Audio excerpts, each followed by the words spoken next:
Hey, what is up, you guys? This is Steffi, aka In My Humble Opinion, and welcome back to another episode breakdown of The Handmaid's Tale. The episode is entitled Milk. In this video, like I said, I'm going to be breaking down plot point by plot point exactly what happened in this episode, and then I'm going to also be giving you my thoughts. So let's get into this. Alright, so the episode kicks off and Janine is shell-shocked, as we all are, because Alma and Brianna were literally...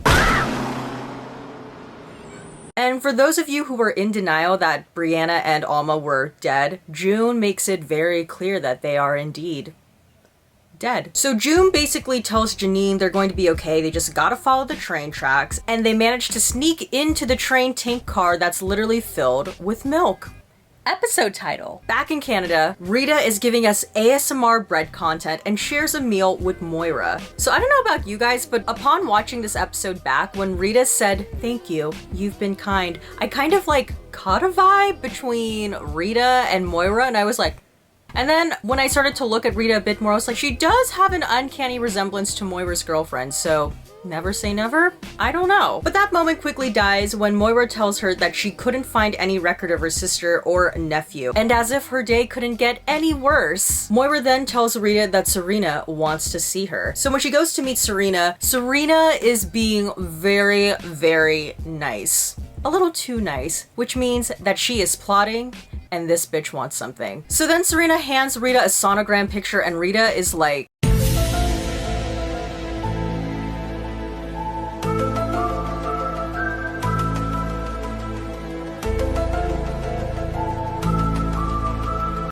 according to Serena, with the help of Gilead's clean water, clean air, and God's grace, she is pregnant. Oh, and she hasn't told Fred yet. Nor does she intend to. And it's It's clear. What damn? Twin! Y'all don't stress me the fuck out. And then Serena, the master manipulator that she is, looks Rita in the eye and tells her it's nice to have a friend. Meanwhile, back in the train tank car, Janine is beginning to lose it, understandably so, because on the one hand, not only is she sleep deprived because June won't let her go to sleep, June also keeps telling her it's going to be okay. Kind of like that one season in The Bachelor when Juan Pablo kept telling Andy, it's okay. And if you don't think it's me, it's okay. It shouldn't just be okay. It's not okay. At which point, Janine then becomes the voice of reason and asks June about her elusive plans. But you ain't got the answer, Sway. Kanye. I've been doing this more than you. Doing what You more ain't than got- me? And this leads to a very confrontational conversation verging on friendship argument between June and Janine. Janine tells June Alma told them to wait for her, and then she asks June, were you the one that told them where we were? Because literally no one knew where we were going except for you. At which point June is forced to come clean, and she tells Janine she had to give up their location because they had Hannah. And I think this conversation between Janine and June really exposes the power dynamics between these two characters. Again, when you think about everything that has transpired, especially over the past like 24 hours, it has now escalated to this really intense point when, as Janine points out, they're going to a front of a war in a refrigerator. Ugh. Love that line. And to me, this conversation, this fight is really based on a lot of assumptions that Janine and June are making about one another. Janine is assuming that June doesn't know what the hell she's doing, which, you know, not really out of the realm of possibility. And June is assuming that Janine basically is incapable of looking after herself. June is assuming that Janine needs her to survive. As you can imagine, this leads to a lot of anger and resentment that I'm sure both of these ladies feel towards one another. And inevitably, their argument ends with Janine blaming June for the deaths of Alma and Brianna, and June tells Janine she should have just left her a long time ago. At which point we get Flashback! Yes, flashback. Remember the flashbacks? And we flash back to a point in Janine's life when she was calling out of work from Denny's. Shout out to that lumberjack slam I ordered at 2 a.m. at the height of the pandemic. You really sustained me. And she calls out of work because she has a doctor's appointment. The minute they started to do this flashback, I remember I was thinking to myself, oh my god, yes, I'm pretty sure this is the first flashback that we are getting of season 4. And whenever they do these flashbacks, it just brings me back to OG Handmaid's Tale episode structure. And in this flashback, we see Janine has gone to a clinic and she's trying to get an abortion, but we later learn that this is actually a crisis pregnancy center, which is basically where they try to convince women to keep unwanted pregnancies. Because even in the dystopian reality of The Handmaid's Tale, the search algorithm is trash and manages to give us exactly the opposite of what we want. Back in Canada, knock knock, who's at the door? It's Tuello! And he is paying Rita a visit. And Tuello basically tells her that Serena wants her to help her case by blaming Fred for everything. But after Rita compares herself to a Nissan Altima, we have a feeling where this is going. She then meets Fred, who has the audacity to ask her if she's with her family, to which Rita clarifies, "We're not friends." Rita then hands Fred the sonogram picture that Serena gave her and tells Fred, "Your mess is no longer my problem." And Fred goes, "I was never cruel to you." And Rita basically says, "Thoughts and prayers to your son." And with that bombshell, Rita leaves and music swells. Back in the train tank car, June literally looks like she's about to launch forward through my TV screen. But their train is under attack and June pops her head like Groundhog's Day, and we're introduced to these renegades and their leader, Steven. You know, as soon as June said, "We'll do anything you say because we need you," I thought to myself, well, that's not gonna end well. And my point is proven because after Steven lets June and Janine tag along to where they're going, he explains that this is not a charity. And if they want basic needs like food and clothing, they're gonna have to earn it in some way. At which point, Steven then begins to unzip his pants. I literally hate this Steven character. I hate him so much. Like, this Steven guy, after he learns that they're handmaids, he then says, ugh, sex slaves in America. And he acts like he is so much better than the dystopian mess that America has become. Not even like a full 5 minutes after he judges Janine and June for being handmaids, he then practically forces June to, you know,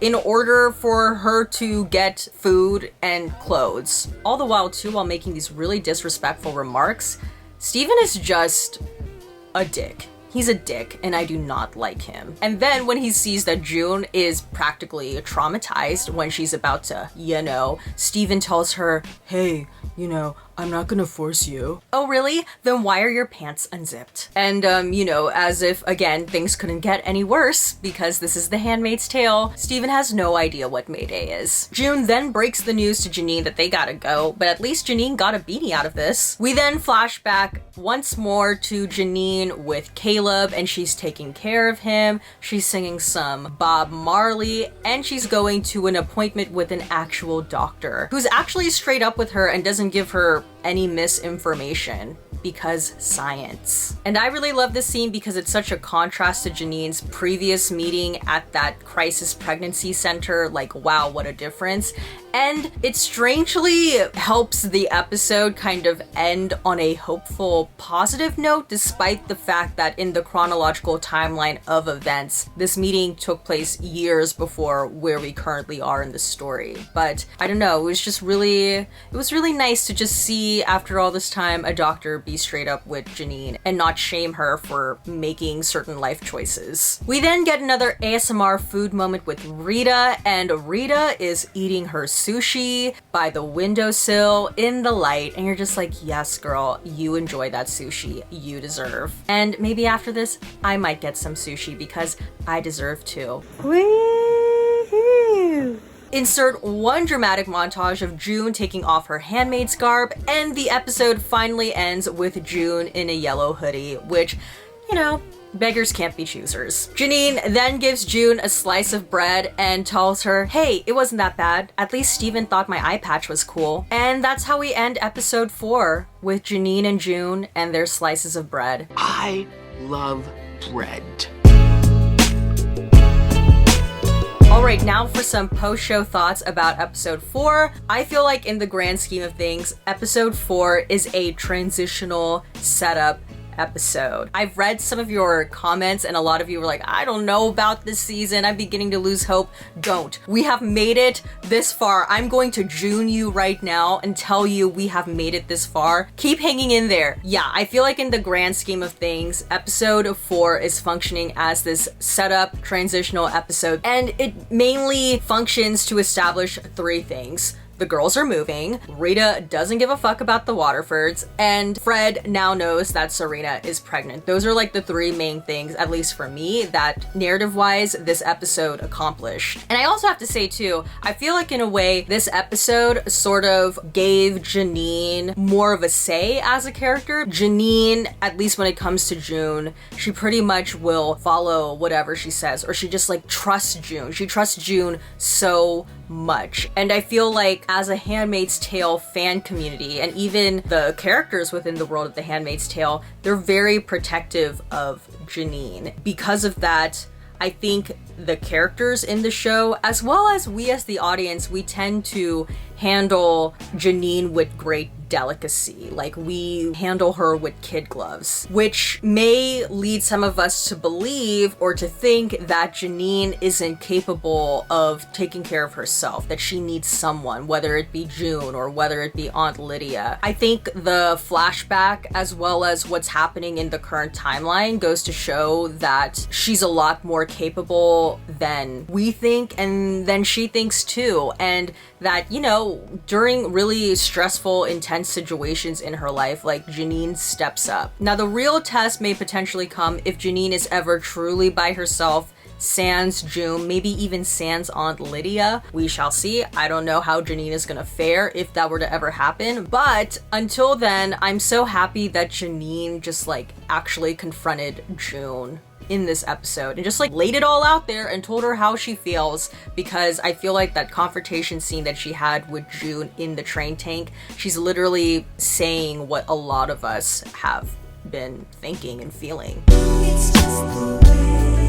Alright, my question for you guys is, I want to know, do you guys think it's fair to hold June accountable for the deaths of Alma and Brianna? Let me know in the comment section below, because I feel like this is kind of a touchy subject. I mean, on the one hand, we understand why June gave up their location in episode 3. You know, it was because at the end of the day, she really thought that Hannah was gonna get hurt. And that's something that the show has always established, is June is willing to do anything for Hannah. I was actually watching this Handmaid's Tale video that Hulu had posted. I don't know, maybe they've done this before, but I just didn't realize, but they're doing this thing on the Hulu YouTube channel called One Burning Question. And the one burning question that Elizabeth Moss was asked was, is June a good leader? Which is a really good question. But in her answer, Elizabeth Moss was explaining how throughout 80% of episode 3, she never gave up their location. It was only until Gilead had presented Hannah that she was like, okay, I'm gonna give up where the girls are. So technically, June really is responsible for giving up where the girls were. But as far as blaming her specifically for the death of Alma and Brianna, I don't know. Like, I mean, June did hold Aunt Lydia down, and she was trying to buy time for the rest of the girls to run. It's not June's fault that she runs fast. No, just kidding.